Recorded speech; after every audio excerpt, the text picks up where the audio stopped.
Good afternoon, everybody. My name is Marion. I am a business strategy consultant at Art Infographic. And today, the title of the first part of my presentation is Breaking the Small Business Mindset. And I've chosen these words very carefully, and the point is to break that small business mindset. So half of this presentation is going to be quite confrontational. I'm going to confront your presumptions and assumptions and preconceptions that you might have as a small business owner running a business. So half of that is just talking about those bad practices that small businesses have. And the other half of the presentation, probably actually more of the presentation, is going to be explaining frameworks and strategies that get used by a business to make sure that their businesses are successful, profitable, and sustainable. And I'm going to be teaching those frameworks to you. And these frameworks and strategies are ones that I've used in many departments, in sub-units of businesses, as well as in running my own businesses. And I've had tremendous success in increasing the bottom line. And these practices that I'm going to show you are ones that have been studied by business strategy consultants all over the world. And the country that they come out of is Japan. Now, Japan was at one stage pretty decimated, and they needed to quickly get small businesses up and running as quickly as possible. And they had a workforce, many of them were uneducated, many of them were from rural areas, and they needed to get these people trained up quickly, and for the businesses to grow from the ground up, from scratch. So these strategies and frameworks that I'm going to be teaching today are famous for working in medium and large business, but they were ones that were instigated right at ground level, at businesses starting from nothing, to a point where some of these businesses have become household brand names and have become so hugely powerful that they actually affected the GDP of the country of Japan and created enterprise structures that are admired worldwide. So I'm going to be teaching those, but we've got a lot to go through, so I'm going to go through everything as quickly as I can. But so there's a concept in Japan which is called inyo, which is very similar to what most Westerners know as yin-yang. So inyo, it's that negative, positive, masculine, feminine, hot, cold energies. And this whole presentation has that. It's actually represented by a red circle on a white background, like the Japanese flag. So this presentation is very much inyo. There's the one half where we're going to be talking about the bad business practices that small business has, and then that's balanced out with teaching you the good business practices to ensure that you are going to be successful, profitable, and sustainable. These frameworks and strategies that I'm going to be teaching you are ones that I use in my business, and a very big part of how my business is designed is that as your business grows, I would like to have the opportunity to become a director in your business or to have some form of joint partnership with you. And whether you're going to be a client, if you're going to buy a franchise for me, or you're going to be a business partner or allow me on the board of directors of your company, you need to know how I run my business and how my business actually operates. So this presentation covers multiple facets of training. So teaching you as somebody who's watching a YouTube video who wants to run a successful business, or if you're an existing client of mine, that you know what I expect of you as a small business if you are wanting to get the results from your business that you're wanting, or if you are wanting to become a client, a franchisee, or a partner, or allow me on your board, that you understand where my ethics and my values and how I actually address running business. So that all really gets encompassed in this word, which is touchy-eye. Now, touchy-eye means to confront. It also means to stand together. It also means to witness. And I'd like to take this opportunity to say that I witness small businesses. I've been passionate about small businesses, and I want them to succeed. I want them to succeed. So one of the big reasons why small businesses fail is the small business mindset that we are going to break today.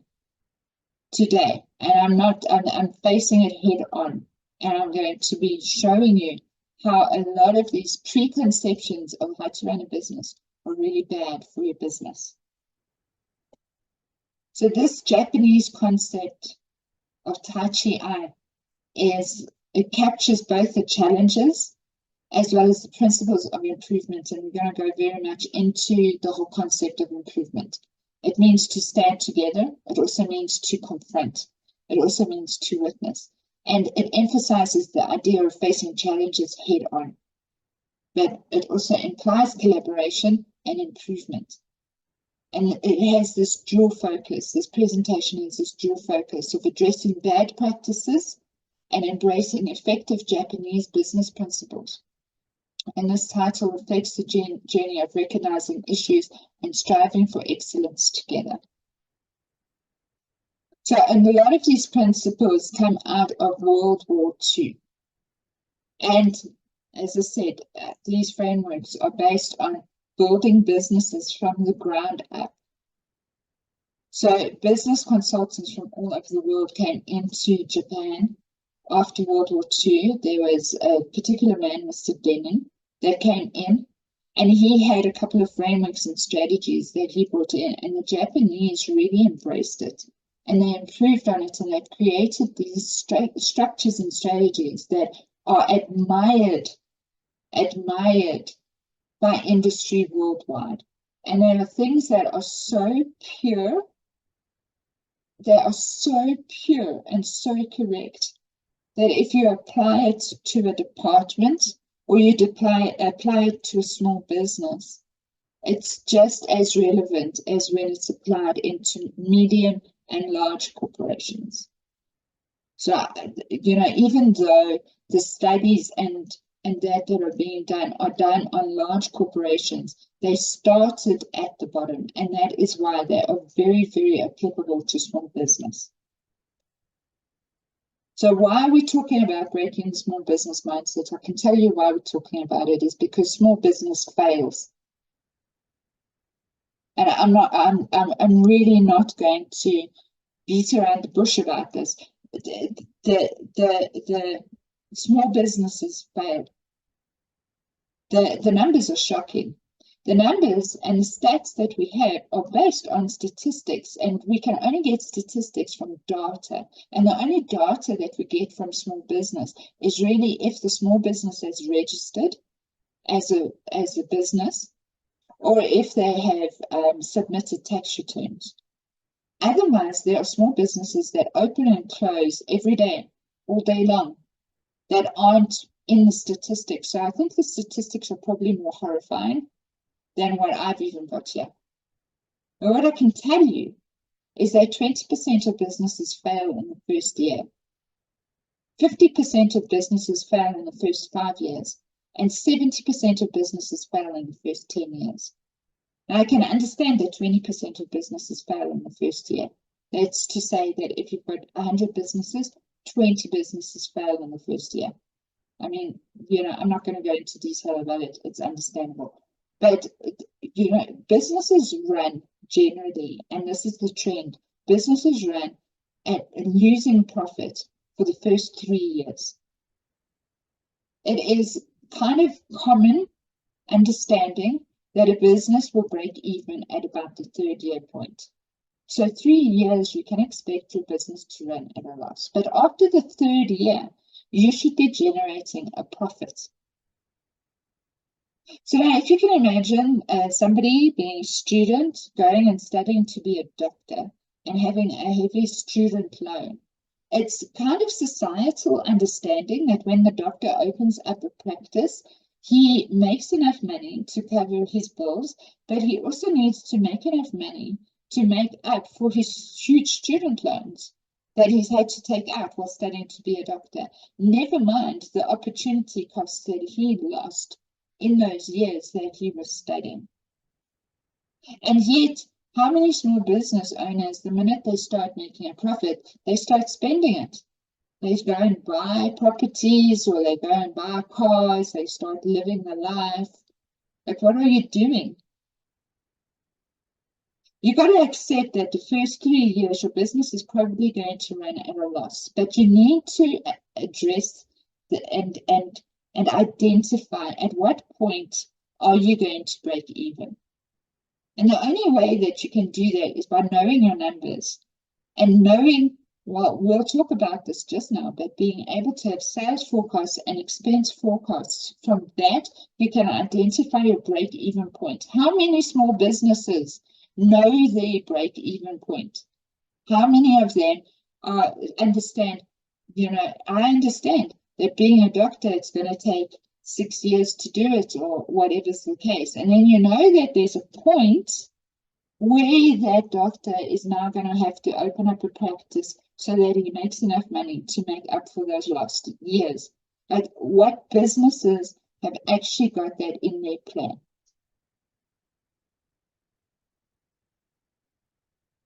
So that's the first thing.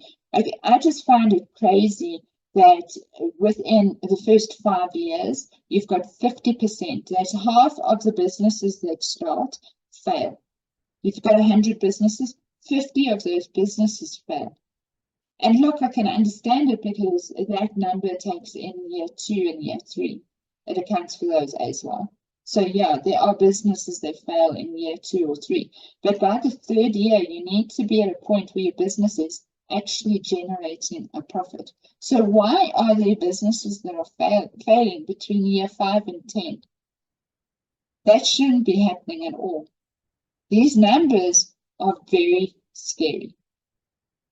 So when you go and study, and you go and study now, why are these businesses failing? Okay. The main reason that they fail, 40% of them fail because of what they call poor market demand. And I know you are sitting there and you're thinking, what do you mean by poor market demand? I know that my product is valuable. Everybody needs this. Everybody with hair needs this hair thing.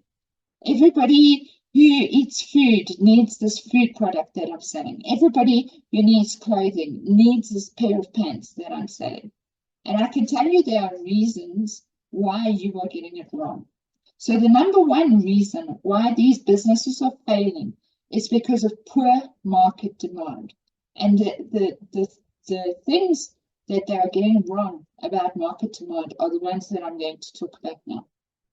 The very first one is overestimating your market demand based on anecdotals. And I'm going to tell you a little bit more about that. So small businesses, without fail, right in the beginning, receive a blessing.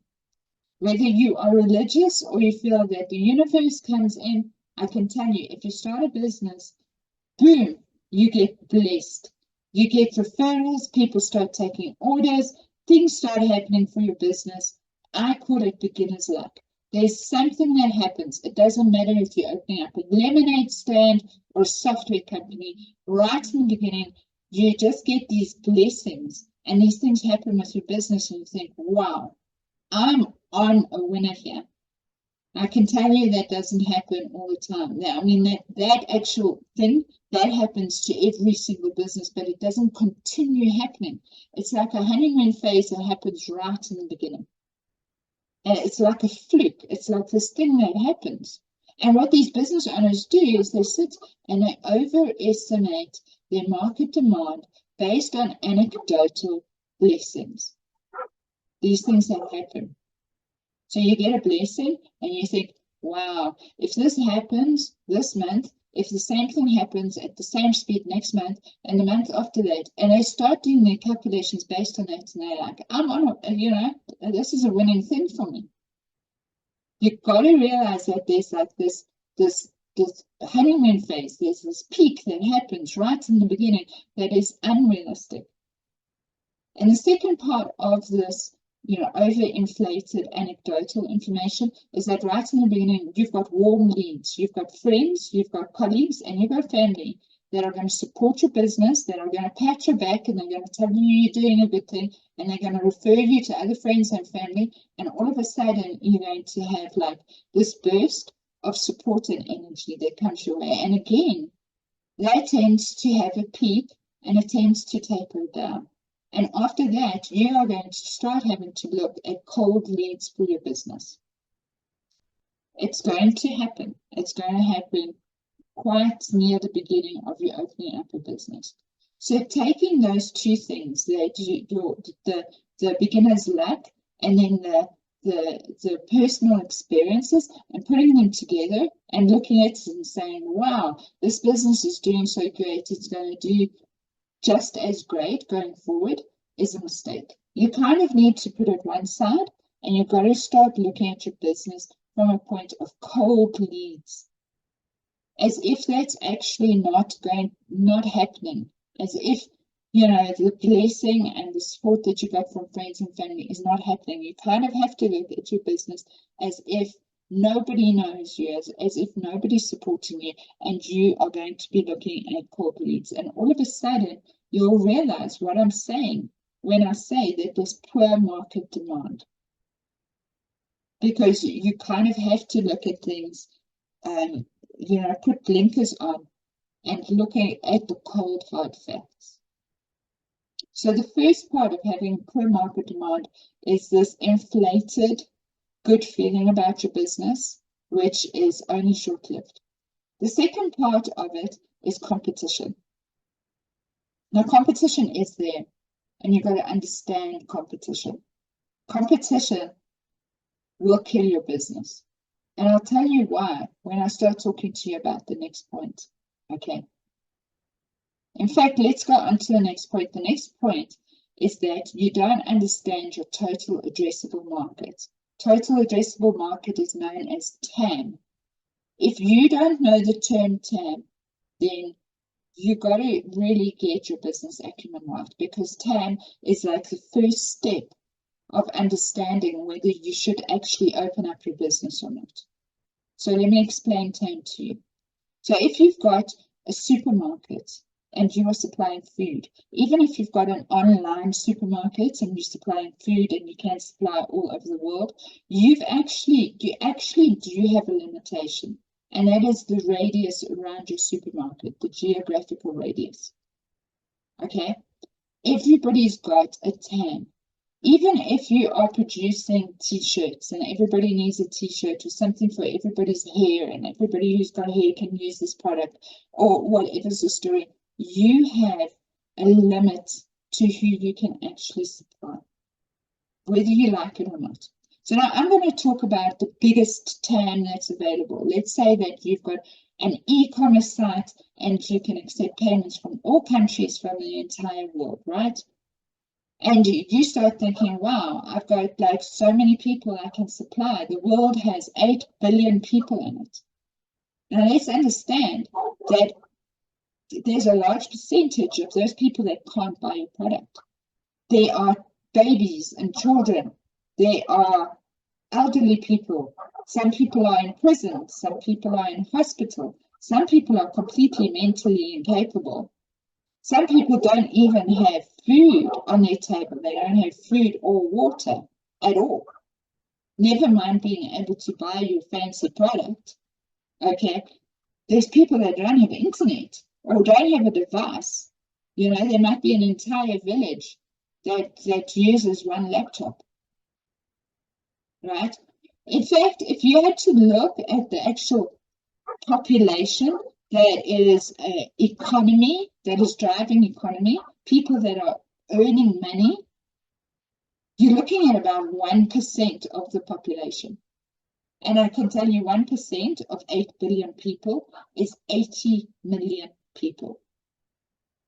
80 million people.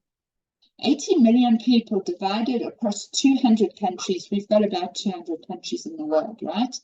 And you divide that across, you're looking at an average of about 40,000 people per country.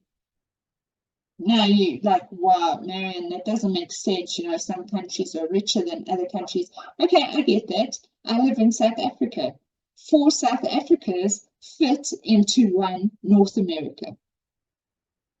Okay, but now you must understand that, you know, the people that are talking about marketing and about becoming millionaires and, you know, having that lifestyle in it, how many of them are American? America has got a huge influence on media, including social media. So whatever America says, I have to basically divide that by 4 for my country. Because my country is 4 times smaller than America is. And then on top of it, we've got this huge disparity. I think South Africa is on the top of the list of the Gini list, which is the list that shows like income discrepancies. Like we have these huge income discrepancies in South Africa. We've got these pockets of affluence surrounded by this crazy amount of poverty.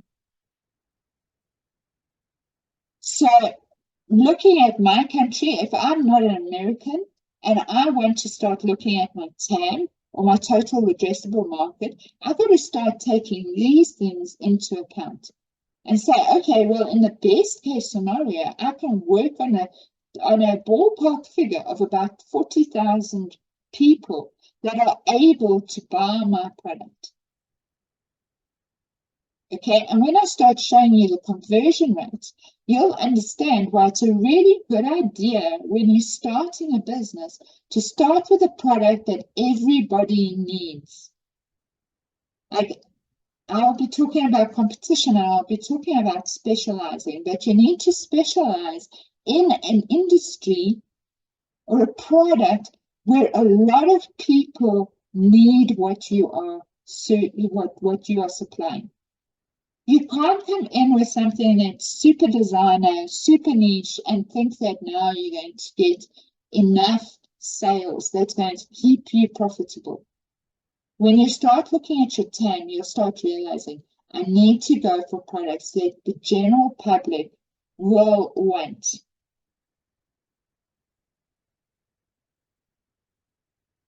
It's really important to get this right. So now I'm talking of, you know, if you had to have something that's appealing to everybody who is earning an income and you're averaging it out across countries and you're looking at an average of about 40,000 people in your country, that's your total addressable market that you can kind of approach. What percentage of that is now going to actually buy from you? And I'm going to go into that now, and it gets even more scary there. So, going back to the point before this is competition. So now I speak from experience of having been a photographer and having run photographic studios, and I supplied to the higher income bracket, higher, you know, middle to higher income bracket. And there were a lot of photography studios that were supplying to that market at the same time.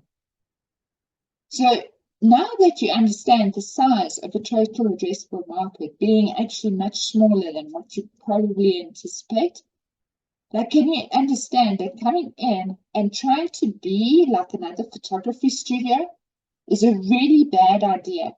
What are the chances of you taking customers from an existing photography studio that's got a loyal customer base, and they're now going to come to you because you're offering the same service just a little bit cheaper, or because you're going to be running some promotions and discounts? And you wouldn't believe how many small businesses come to me saying that that is going to be their differentiation point. is on price. Like, are you crazy? The reason why those businesses have the prices in place that they have in place is because they've been testing the price and they found one that works. And they'll probably charge the one that's the most affordable that they possibly can, because they want to try and get the biggest market share that they possibly can, because that market share is not very big. So they want to appeal to as many people as possible on a price point as they possibly can. So they're probably already coming in at the most affordable price. Now you want to open up a new business and you want to compete with them in an already small total addressable market, and you want to compete with them by coming in at a lower price. You are basically saying, I'm coming in and kind of going to be running my business non-profitably just so that I can steal some of your customers. How long do you think you are going to last? Because the energy of that alone is the wrong energy to bring to the table. Okay, if there's a photography studio and they've got a white backdrop, then you need to open up a photography studio that's got colorful backdrops.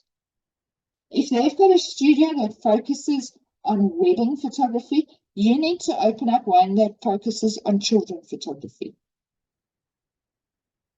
You need to be different, and I'm not talking about slightly different. You need to be radically different. You can't come along and say, okay, I'm going to open up a burger joint, and what makes me different is everybody else has got beef burgers, and I'm going to be selling chicken burgers. You are not different enough. You need to be radically different, because else the competition, they call it red ocean or blue ocean. You want to be in blue ocean. You don't want to be in the red ocean where everybody is kind of doing the same thing, and you as a human jump into this ocean, but there's already a shark frenzy that's happening there. Like, the sharks aren't going to know that you're not a fish. You're going to be bitten up into pieces anyways. You need to differentiate yourself completely and go into completely new waters.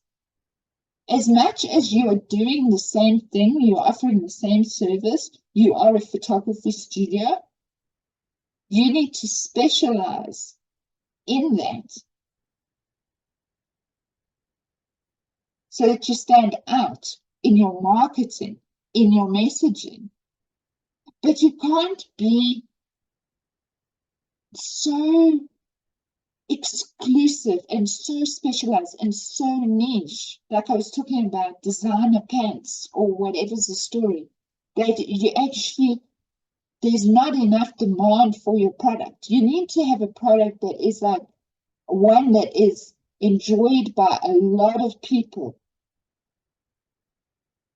that a lot of people are going to enjoy that product, and then find a way that makes you stand out in your marketing, in your messaging, that is different from the competition in that same industry. Now, if you need more help with this, I give consultations on it. And I'm generally much like gentler and nicer. I've just got to a point where I've got enough pushback from small businesses that are stuck in their mindset and are not thinking right about how they run their businesses, that I've created this presentation, and I have to say I'm at a point where I'm actually now like laying down the law and saying you are not going to succeed if you don't get these things right in your head. So the reason why 40% of businesses fail is because of poor market demand. And the reasons for that is inflated, personal, anecdotal blessings and evidence. That's our first section. The next is competition. Competition and poor market demand kind of go together. And then the next one is your total addressable market and overestimating your TAM. And the last one, and I'm not going to go into too much detail about this because I've got another video, and I'll put a link to that video. It's an hour-long video, and it explains to you how you can do this. But you need to figure out your target market and your customer segmentation. And this was actually kind of the final point for me, in that I get pushback from businesses when I say, you need to identify your target market. And they're like, yeah, but my product, I find it so difficult because I supply everybody in the entire world needs this, and you're not identifying your target market and doing it correctly so that your branding and messaging is right and it's not a vanilla product, and battling in the red waters of the red ocean and all of that. Well, I've got an hour video and it explains how to do it. If you don't know how to do it, go and watch that video. It will teach you. If you'd like consultation, I've also got a program that has questionnaires, and you go through that. And yes, some of the questions might take you a while to sit and figure that out, but you need to figure that out. Because small businesses fail. And 40% of them fail because of poor market demand. So you need to get these things right in business. So now when we were talking about your TAM, your total addressable market, and realistically, you kind of have to work on a thumbsuck figure of 40,000 people. Do you want to know what your conversion rates are on that? Let me show you what your conversion rates are. So to achieve two paying clients, you need to have 12 extremely warm leads. And when I talk about extremely warm leads, I'm talking about clients that love your work, that have experienced your work and have got results from your work or your product, so much so they're so happy they're going to refer a friend. That is an extremely warm client. To get to that point, you have to take them from being a ice cold client to becoming a cold warm client, and then becoming an extremely warm client. So how many people do you need to be cold warm, to warm up to become extremely warm? You need 600 cold warm clients to get 12 extremely warm clients. And from those 12, you'll get your 2 customers. So you need 600 cold warm leads. And to get those 600 cold warm leads, you have to get 30,000 cold leads. I can tell you these conversion rates are typical. They are typical. I used to do direct mail campaigns. These are the conversion rates. I've done email funnels. These are the conversion rates. I've done Facebook ads. These are the conversion rates. I've done exhibitions and trade shows. These are the conversion rates that you are looking at. I can go into examples, but unfortunately, we kind of have a lot to cover. And I can speak much more about this, and I can teach you so much about this, but you need to get this right. And if this isn't right in your business and you don't know how to do it, please contact me. I've got programs, I've got consultations, I can help you. I can help you figure these things out for your business. And let me show you what it looks like visually. And obviously, I can't put 30,000 on here. This top line would go right off the page. But the top line of your ice cold leads is actually 30,000 people. Your middle of the funnel, so you've got what's called tofu, mofu, and bofu. That's top of funnel, middle of funnel, bottom of funnel. The middle of funnel is your cold warm leads. Those you need 600. Your bottom of funnel, your extremely warm leads, you need 12. And from that, you'll get 2 customers. Those are your conversion rates. So in order for you to get 2 clients, and you want to put out advertising, you remember when we were talking about your TAM and an entire country, kind of 1% of the world being able to buy your product, you're looking at 40,000. And, to put out cold adverts out onto social media. You want to put out adverts on social media, you have to approach 30,000 people. That's about the whole country's worth of economically viable people. And from that, you might get 2 customers. So when you start calculating your ads and your ad spend, and, what you got to kind of know your numbers. You've got to know what you're doing, or else you are going to really struggle. As I said, 40% of businesses fail because of poor market demand, and it's really about poor market understanding. So I hope that through this, somehow there's just like maybe some cogs that are going off here in your head, thinking, wow, I thought that I was on some winning streak of a product or service, and this business is definitely going to succeed because, you know, people are going to want my product. But have you actually done the numbers? Have you actually done the research? Have you looked at how many people you actually need to attract in order to get those customers? Like, I mean, some of these numbers are really dire. You know, things change with different industries and how you market it. There are a lot of dynamics here, and you could probably have a much better rate of conversion if you do certain things, and if you're willing to experiment, if you're willing to really put yourself out there.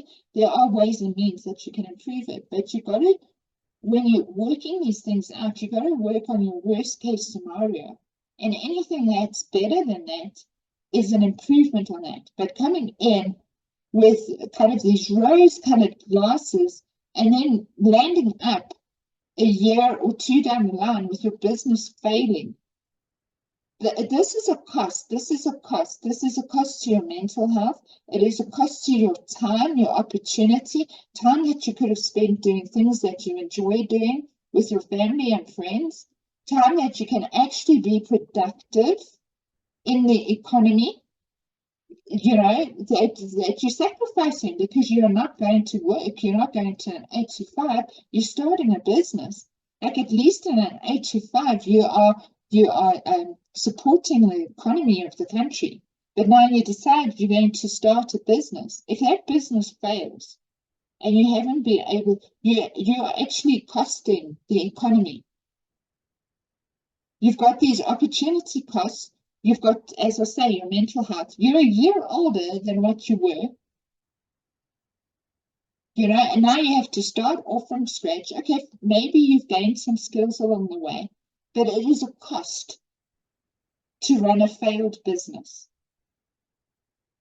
You've got to do everything in your power to make sure that your business doesn't fail, and you're up against the odds on this.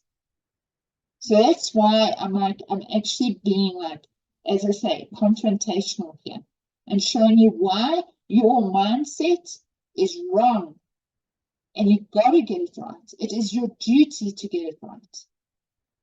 So these are the reasons why businesses fail. There's the poor market demand, insufficient capital, and insufficient capital comes down to not having cash injections. And the reason why you don't have cash injections is because you haven't planned them in. You don't have passive streams of income. How many books have you written? How many books have you written and published? How many courses have you created? How many events do you have each year? Have you looked at, you know, having regional offices that you sell as part of your business? Have you invested in real estate? What is your plan for having cash injections? Like, small businesses don't even have a plan for that. So no wonder they have insufficient capital. Do you leverage your debt? Do you have credit cards? Do you have an overdraft? Do you have a relationship with your bank? Like, these are all important things. Or else you're going to find yourself in a situation where you have insufficient capital. Do you exchange your time for money? That's like the worst thing that any business owner can do. That's part of the job, but that is not going to make sure that you have sufficient capital. So that's another reason businesses fail. And then poor management, need I say more? That is what I help you with. I come in, I can give you consultations, I've got programs, I can help you get the skill set that you need to manage your business properly. In today's presentation, I'm going to show you some of the management skills that you need and that you are getting wrong in your small business. And then the last one that I mentioned was competition, which is kind of tied to everything. But this is where I'm having really big issues with small business and small business owners that I work with, is they have this limited thinking. And I'm sure now, just in this conversation, you realize that your thinking is a little bit limited on how you think a business should be run. Having a website, having an invoicing system, and having some products does not make a successful business. Just thinking, okay, I've got these products, I buy it for this amount and I add this amount on, therefore I'm making a profit. That's not how business works. You need to actually get understanding about running a business, or you might as well go and work for a boss, because then you don't need the skill set. But in a business, you need the skill set to understand what is a business, how it operates, how profits work. So this limited thinking, you got to realize that your thinking is limited, and you got to start thinking how a business runs, not how your gut feels like a business should run. Okay, then the next thing that I've seen is that when I start talking about goals, these business owners say to me, Marion, my goal is I want to write a book. I want to be a speaker on stage. I want to have webinars. I want to have this amazing community of like-minded people. It's all about them. All about, I've got this insecurity and I will know that I've made it, or that I can prove to other people that I've made it by being on TV, by publishing a book, by being on stage. It's all about their accomplishments. It's about their feelings. I will have this qualification. I will be admired by people having so much experience. It's all about these feelings that they have of insecurity and wanting to prove other people wrong and prove for themselves that they are, that they've made it. And then the entire business has to revolve around that, around their feelings of inadequacy and wanting to reach these goals that are going to make them feel good.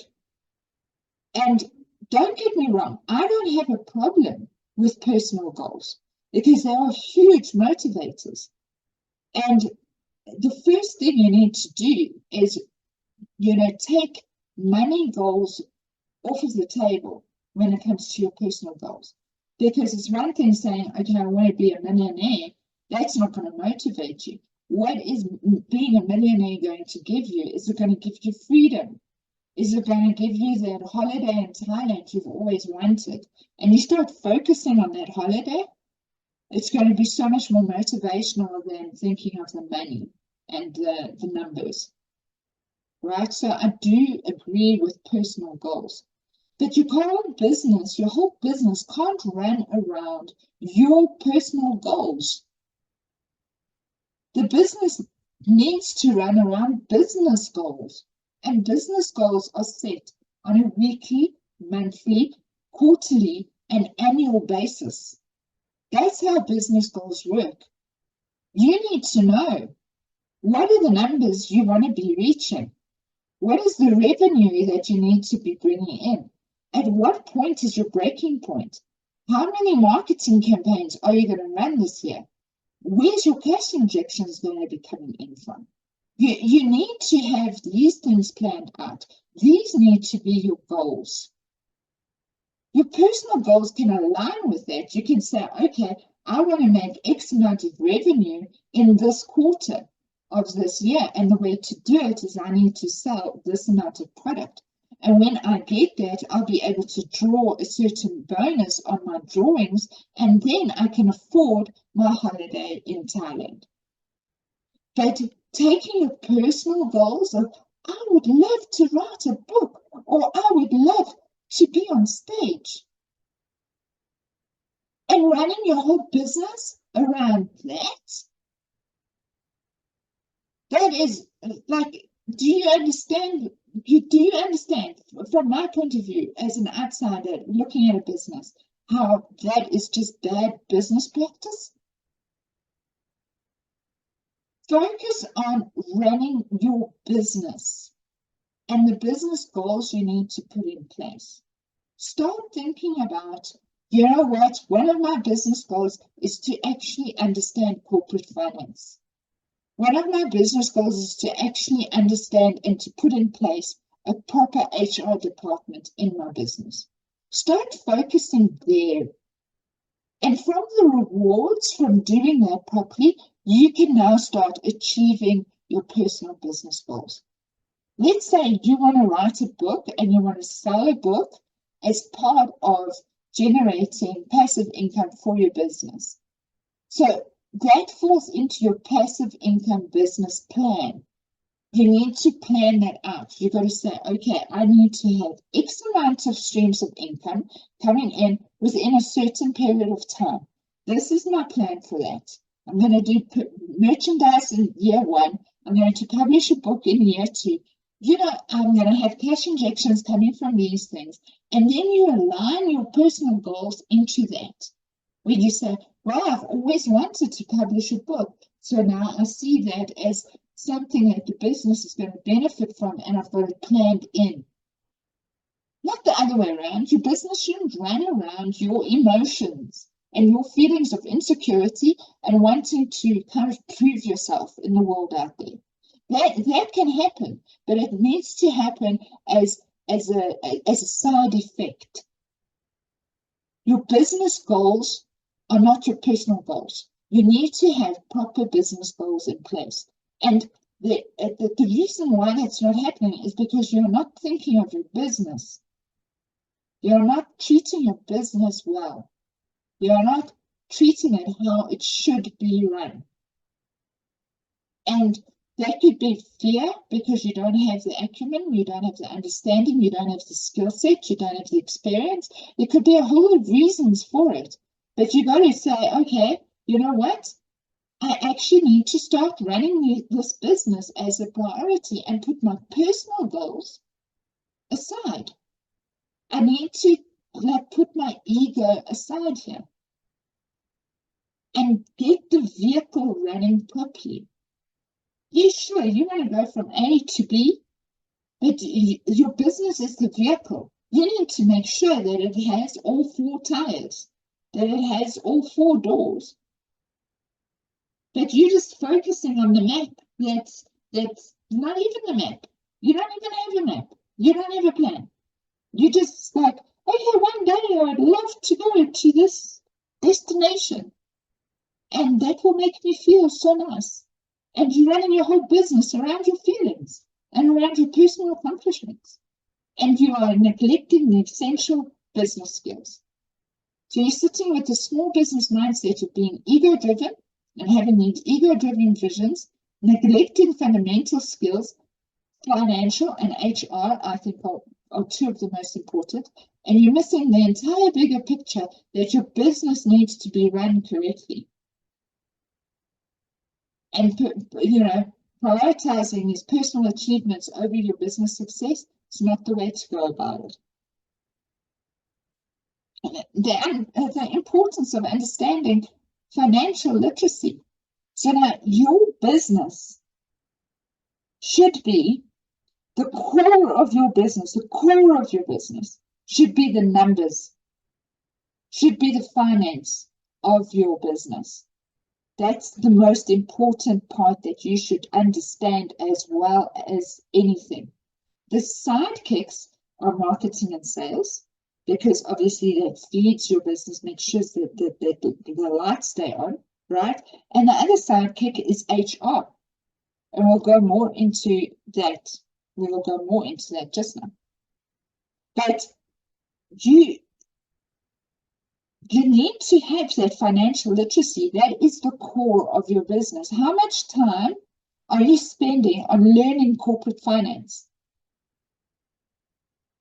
And how much time are you actually focusing on product and on marketing? Because I can tell you, a business that's successful they focus about 60 to 70% on the finance side, on knowing the numbers, knowing the metrics, and monitoring that, knowing their liquidity, knowing their break even, knowing their cash flow statement. Like, do you know that there's actually 3 documents that you need to know, like the back of your hand, and that is your income statement, also known as your P&L, your balance sheet, and your cash flow statement. How well do you know a cash flow statement? How well do you know a balance sheet? These documents you need to know like the back of your head. Never mind your sales and expense forecasts for every month. You should have sales and expense forecasts for every single month. And how well can you analyze your profits? Do you know the difference between a gross and a net profit? Do you know what your cost of sales on every item is? Do you know how many of each product you need to sell in order to start generating profit on your business? At what loss are you running your business at every month for the first 3 years? Do you know these numbers? So you should be focusing about 60 to 70% on finances and about 10 to 20% on marketing and sales, and 10 to 20% on HR. And what I'm finding with small businesses is that they're so focused on marketing, and of that, social media, and wanting to do Facebook ads. Like, I've shown you why Facebook ads are like throwing money down the drain, but like there's this huge focus on like, I want to do some ads, and they think that that's going to save their business, and they're focusing like 60 to 70% on their marketing and sales. I get it. It's important. It's important. But they don't know their metrics for their finances. They don't understand anything about finance. And never mind HR, they haven't even thought about that. And when I talk about HR, you will see, like HR, when people say invest in your business, that is where you invest. That is where you invest, not in laptops and phones. And, when people talk about investing in business, really, if you want to make money, you're going to hire people. You need to hire people. How many of you are even thinking along those lines? So this is exactly what we're talking about, the fear of delegation. The fear of delegation. So I'm talking about hiring permanent staff, and I put this in capital letters, because it's one thing getting somebody to help you where there's just too much for you to be able to do everything. So you get a volunteer, or you get a freelancer, or you get a supplier, like somebody who's good at social media to design some social media ads or whatever. That's different. What I'm talking about is hiring permanent staff into your business. Because I can tell you, you need to know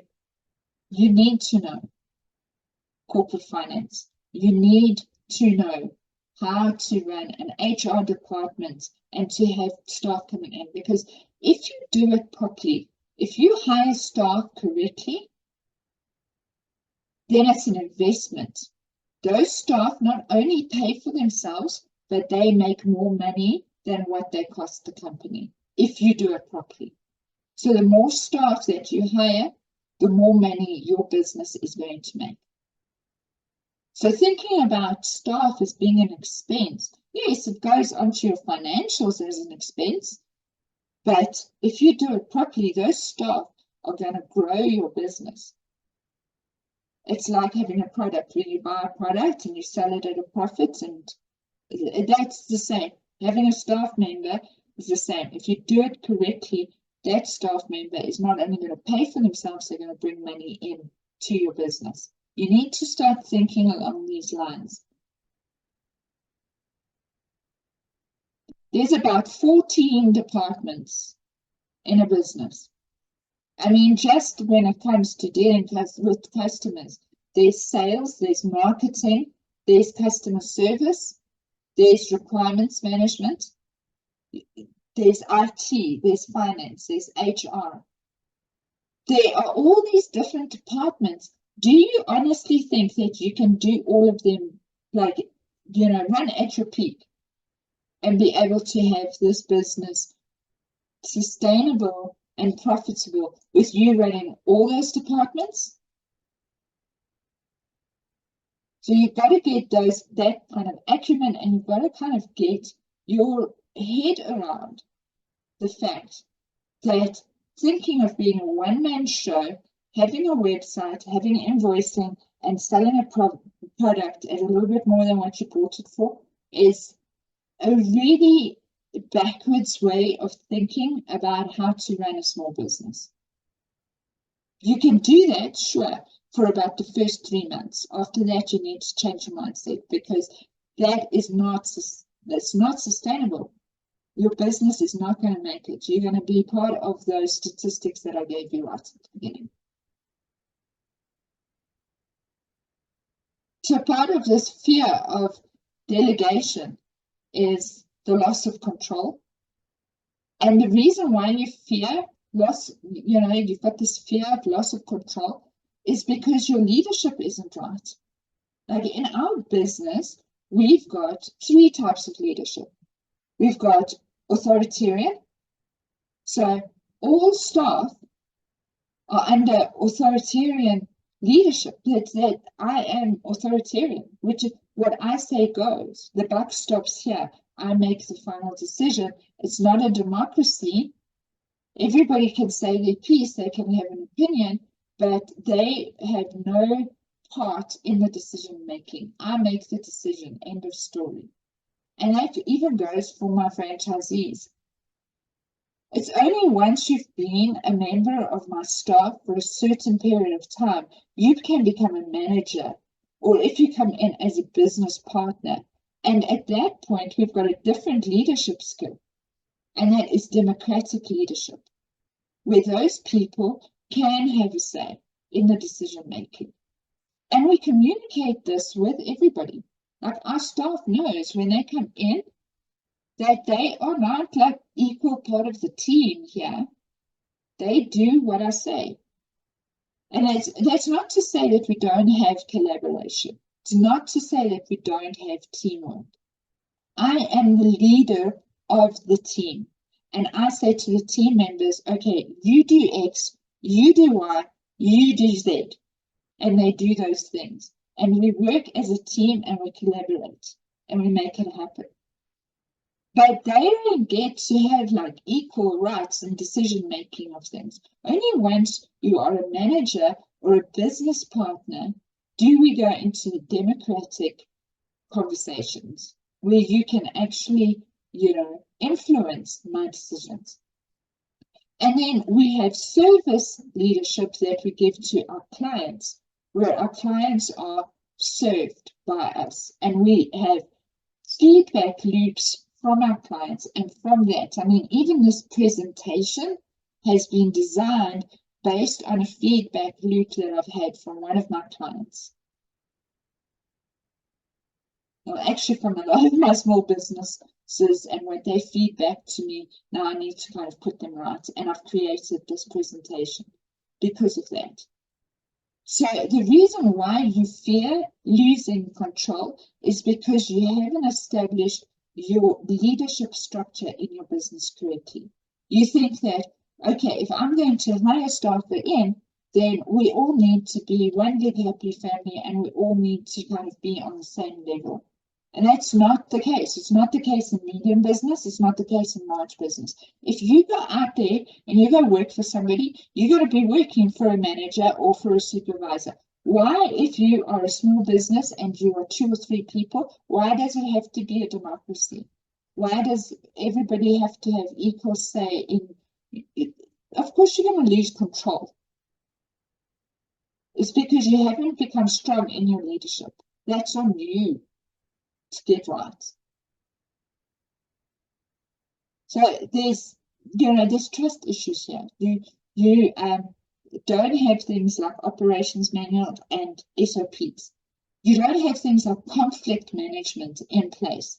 So if you find a staff member is not meeting deadlines, or they start stealing, or there's like, do you know your Workmen's Compensation Act? How well do you know your Workmen's Compensation Act? Do you know about arbitration? Do you know about mediation? Do you know which are fireable offences? Do you know this stuff? You don't. You haven't studied this stuff. You should. If you're going to run a business and you want the business to succeed, you need to get staff on. If you're going to get staff, you need to know what are your rights as an employer? What are their rights as employees? You need to know this stuff. You can't just like, oh, okay, I need to kind of grow and I need to kind of have some people helping me, so I'm going to try whatever I can afford. Like, have a plan. Have a plan, learn the stuff that you need to learn and put them in place. You need to know, do I have to pay tax on this person's salary? How does that work? Do I have to pay UIF? How does that work? You need to know this stuff. And I can tell you, your trust issues will disappear because you're going to know what you're doing. The fact of the matter is, this fear of delegation is because you don't know what you're doing. And the reason why you don't know what you're doing is you haven't taken the time to actually learn it. Because the fear is holding you back. And because you don't have enough money to pay salaries right now, you are not planning for it to actually happen. So you actually, they say if you plan to fail, if you fail to plan, you plan to fail. That's what you're doing because you haven't put in a plan where at some point you are going to take staff on, because that's the only way your business really is going to survive. After the 3 years, once you've reached that break-even point, you need to start employing people. And that's where this whole insecurity about your skills comes in. I think I've really highlighted some of your insecurities here. And your fear of mistakes. I mean, what a stupid thing. That is like wanting to be a control freak. Like, the whole thing about a business is doing experiments, continually doing experiments and continually making mistakes. Because it's through the mistakes that you learn and improve. That's how your business actually succeeds. The more mistakes you make, the better it does, the quicker it improves. You've got to actually make mistakes on a regular basis. That's the way that you can improve. The faster you make mistakes, the more mistakes you make, the better you are going to weather the storm, because you're going to make these small adjustments all the time and you're going to figure stuff out. This whole thing of being perfect and getting it right and what it sets you up is, if a mistake does happen, it will be a big mistake. You can't hold something so tight. You have to make it flexible and make it like, I'm experimenting. You need to play. You need your business to play. You need to experiment. You need to take chances and make risks and do all of these things on a daily basis so that you can make the mistakes, so that you can learn from them. That's how children learn. That's how businesses learn. And then this whole thing of perceived time constraints, the reason for that is because you haven't planned in getting an HR manager.